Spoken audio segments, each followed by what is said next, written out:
todos e a todas e benvidos a un programa máis da Lingua na Sociedade. Na reportaxe de hoxe falaremos do galego no eido da saúde. É de supoñer que o primeiro que desexa un usuario ou paciente que acode a un servizo sanitario é ser atendido de xeito personalizado. Iso implica, entre outras cousas, e nos casos nos que interveña a comunicación oral, sentirse acolleito na súa propia lingua. Ese código lingüístico, que leva directamente á confianza e á afectividade na relación médico-paciente, é fundamental para unha mellor e máis rápida curación. Se a palabra forma parte do proceso terapéutico, o uso do galego no servizo sanitario en Galicia é fundamental, entre outras cousas porque, segundo as estatísticas, ao redor do 80% da nosa poboación é galegofalante permanente ou ocasional, e ademais polo gran uso que fan os cidadáns do sistema sanitario. Atendendo a estas cuestións obxectivas, o emprego normal e espontáneo do galego e do castelán, cando corresponda, mellorará a relación do médico co paciente e a eficacia do servizo sanitario. Polo tanto, é o profesional da saúde, de calquera nivel, quen ten que andar o camiño de aproximación lingüística cara ao paciente e non ao revés, para que a relación terapéutica sexa efectiva e beneficiosa.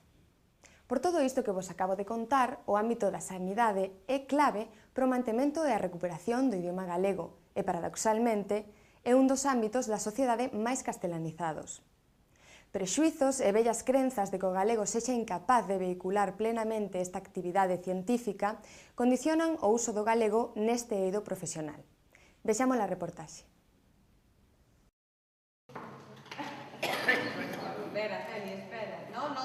O lugar que ocupa a lingua galega no noso centro, a hora de tratar aos usuarios que veñen aquí, é fundamental, posto que a comunicación cas persoas é unha das nosas principales ferramentas de traballo. Entón, a comunicación ten que ser no mesmo idioma que eles utilizan, porque xa moitas veces nos resulta complicado que nos entendan ou que fagan determinadas cousas que nos lles pedimos na lingua galega, para canto máis se utiliza unha lingua diferente. Iso por un lado.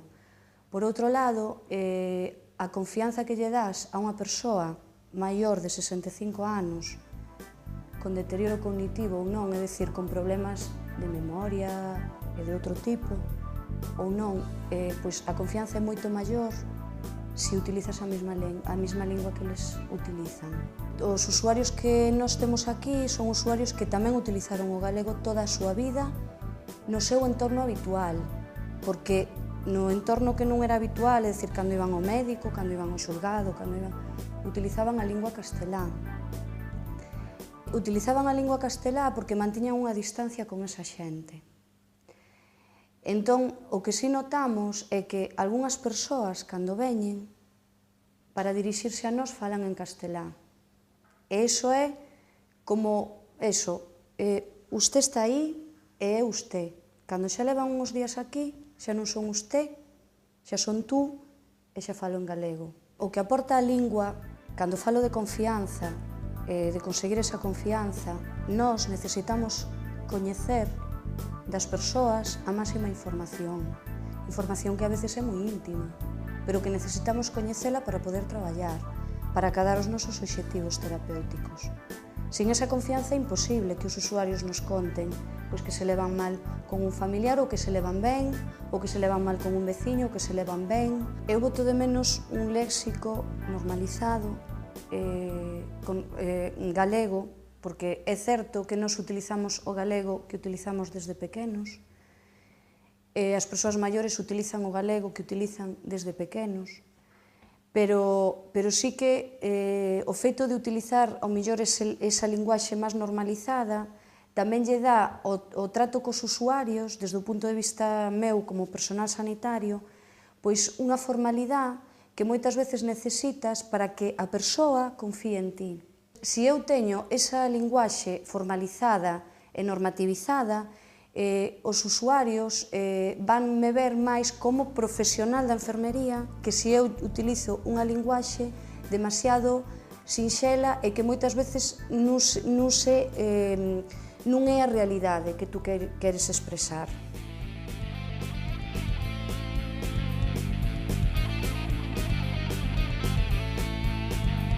O uso do galego no encontro do médico co seu doente, non? Que é o cerne do acto médico, non? Nese momento eu penso que é moi importante por unha cousa, non? Porque nese intre o doente ten que contar o que lle pasa, o que lle pasa sempre é que ten unha espiña dentro, non? A enfermedade é unha espiña cravada nunha biografía que se sente ameazada. Entón, nese momento é moi necesario que non haxa barreiras, non? Na comunicación. A lingua pode ser unha barreira, non? Ten que haber unha especie de complicidade, e o galego sirve moi ben para que esa complicidade sexa posible. Si o doente fala galego, o médico, por exemplo, fala castelán, esa complicidade é imposible, non? Porque reprodúcese a disglosia na forma peor de todas, non? Nun lado está a lingua do poder, e tamén a administración, e a outra a da intimidade. O primeiro nivel e escalón que temos na atención ás persoas maiores é a comunicación. A comunicación, evidentemente, ten dúas partes, que son a comunicación verbal e a comunicación non verbal. Dentro da comunicación verbal, o idioma que falas achégate de alguna maneira ás persoas, prestándoles a elas a consideración de confianza precisa para poder aportarlle todo ese coñecemento despois sanitario e que esa persona atope confianza e seguridade na atención sanitaria que facemos. En Galicia existen moitísimas prazas residenciais nas que os médicos e os sanitarios falamos e nos comunicamos en galego coas persoas. Por que elas nos falan en galego? É a súa lengua, é a súa maneira, na súa nova vivenda, de comunicarse con nós. Lle devolvemos esa mensaxe en galego a maior parte das veces. A Sociedade Galega de Xerontoloxía, como non pode ser de outra maneira, ten a responsabilidade institucional, como así di o noso estatuto galego, verdad, de difundir e promocionar esta fala, a nosa fala, este idioma, o noso idioma galego, para prestarlle un mellor servicio ás persoas maiores. Certamente a lingua é un elemento curativo máis, pero igual que sucede con esa especie, casi levando un termo médico de esquizofrenia, o desligamento entre o que é a realidade e o que é a oficialidade, ten sido históricamente ao revés, ten sido o usuario, o paciente, o que achegándose ao médico ten que ser el quen sea o que se aproxime e cambie incluso de rexistro e de lingua para facerse comprensible co médico. Creo que os médicos somos dos colectivos, quizáis por detrás todavía da xustiza e da Igrexa, que máis tardamos en recuperar o que sería o apego á nosa lingua natural e común e propia, que é o galego. Na administración, os movimentos que houve e os esforzos son bastante importantes, porque todos os materiais que achega, e aí habería que distinguir entre o que é a medicina pública e a medicina privada, e os materiais que achega a Consellería son, por déficit, son en galego, de forma habitual. Non é tanto así nos médicos como colectivo, no que a utilización do galego é mínima. Por tanto, é moi importante que moitos de nós nos convenzamos da importancia que ten utilizalo de forma habitual para servir en certo modo de modelo ou de referencia, ou que os usuarios da sanidade e os pacientes vexan que é habitual e normal que a lingua que usan sempre a use tamén o médico, por suposto. Para nós a utilización do galego é unha decisión xa de principio, en tanto que parte desa decisión ética de significarnos coa nosa comunidade e co noso entorno, e de ofrecer a posibilidade de algo que poida ser moi técnico, como os láseres, os tratamentos médicos, non teñen por que ser en absoluto en outra lingua. Podemos estar a mellor tecnoloxía e a última posibilidade médica e facelo dende logo en galego, de tal maneira que medramos sobre nós, sobre a nosa identidade, construímos toda esa tecnoloxía. de tal xeito que nós utilizamos o galego dende a atención telefónica na recepcionista, o contestador automático contesta en galego, a nosa páxina web está en galego, os contidos ali colgados están en galego, e procuramos, dende logo, que sexa un galego correcto, normativo, preciso, a vez que sexa facilmente comprensible para calquer persoa que non ten por que ter coñecementos médicos. Podíamolo facer en galego, en castelán e inglés, pero realmente há unha web que poida ser consultada desde calquera sitio do mundo.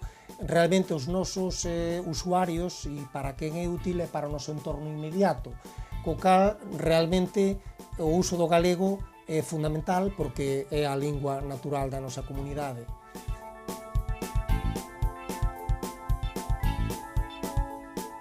Bueno, nos é unha opción, supoño, persoal, non? Falar castelán ou falar galego no entorno onde nos desenvolvemos o noso traballo, que, bueno, aquí no 061 de Ourense, pois é na ambulancia, no entorno da cidade, periferia, povos próximos, e co helicóptero, pois, ven sendo todo medio rural galego, non? As 4 provincias. Pois, se mirando parte da poboación no rural de Galicia, en Ourense e a provincia de Lugo, sobre todo, falan galego. Entonces, bueno, unha vez que ti traballas e te acercas a unha persoa falando galego, se ves que a conversa se mantén pois, nese mesmo idioma, penso que dá unha opción de proximidade, de tuteo, de confianza, non? Porque estás usando o idioma que esa xente usa habitualmente na grande parte da súa vida cotidiá. Ao meu nivel, a miña experiencia persoal, home, no 98% dos casos falamos galego coa poboación xeral, tanto en Ourense cidade como na periferia, e se mantén unha conversa normal. Hai situacións nas que cambias o castelán, ven sendo porque é xente de fora que reside en Galicia, pois de Castela ou de Madrid ou de outros países, non? Entonces, unha vez que lle falas galego, ves que frunxen un pouco o ceño, lles gusta un pouco manter a conversación, se lle preguntas de onde é, se entende galego ou non, se que non, pois lle cambias o castelán sin ningún problema, non hai maior problema co bilingüismo nese sentido. E a mirando parte das conversas, correos electrónicos, papéis oficiais, notas internas e demais, son en galego. O sea, hai unha lei que rexi tamén que deberían ser en galego, se as queren castelán ten dereito a telas tamén en castelán, pero a ida e vida de información en galego, no diario. Nos, unha vez que vemos un paciente, pois facemos unha pequena historia clínica dos antecedentes do paciente, do tratamento, consellos que lles damos, e, bueno, se lle dá unha copia por escrito ao paciente, no feito de escribir a puño de letras se fai en galego, e logo, bueno, tamén informatizamos posteriormente todas esas historias e se introduce en lingua galega escrita. Quizás neso, como colectivo, temos máis sorte que outros profesións ou outros, porque si existe, xa hai un material algo antigo, promovido pola Real Academia Galega de terminoloxía médica. E hai algúns materiais máis recentes, como algún vocabulario promovido pola Universidade de Santiago, do Servizo de Normalización, un vocabulario de medicina que aparece a súa vez en galego, en español, en inglés e en portugués, co cal as equivalencias non se prestan en absoluta dúbida. O argumento de que non existe esa lexicografía e esa tradición, eu creo que xa non existe a día de hoxe. Tanto máis canto que moitos termos son universais e prácticamente idénticos en calquera lingua, e outros son moi específicos, pero tamén non por eso, por exemplo, bonitos, referirse, e moi entrañáveis, moitos deles referirse á camilla como padiola, que como debe ser, ou a hora de transportar un paciente facelo nunhas angarellas, que é un termo tamén tradicional. Esa linguaxe tradicional que non ten que ter nada que ver en absoluto co curandeirismo, senón coa propia medicina como disciplina seria, rigurosa, científica, é moi importante, igual que o paciente que se refira que ten unha cotra, levado ao meu terreo concreto, a miña especialidade concreta, que é a dermatoloxía, que ten unha cotra ou que ten unha cachela, como unha escama, unha descamación. É dicir, esa riqueza de léxico é importante integrala, pero nós xa dispoñemos de un corpus de terminolóxico importante xa, que nos dá instrumentos cos que traballar, tanto para nomes técnicos, que moitos deles son de orixe grega e latina, como de linguaxe común, recuperada, restaurada, afortunadamente, para o día a día, e que paga a pena que utilicemos, son palabras bonitas, que descubrir cada unha desas palabras é como descubrir un pequeno tesouro que estaba aí esperando por nós. A elevada consideración social que teñen os servizos sanitarios en Galicia favorece para que as medidas de normalización do galego que se poñan en práctica resulten exemplares e teñan un impacto positivo na poboación. Sen lugar a dúbidas, a utilización da lingua galega no eido da saúde contribúe a acadar o prestixio social que o galego precisa para impulsar o seu uso noutras áreas das ciencias e da sociedade. Vémonos noutro programa da Lingua na Sociedade.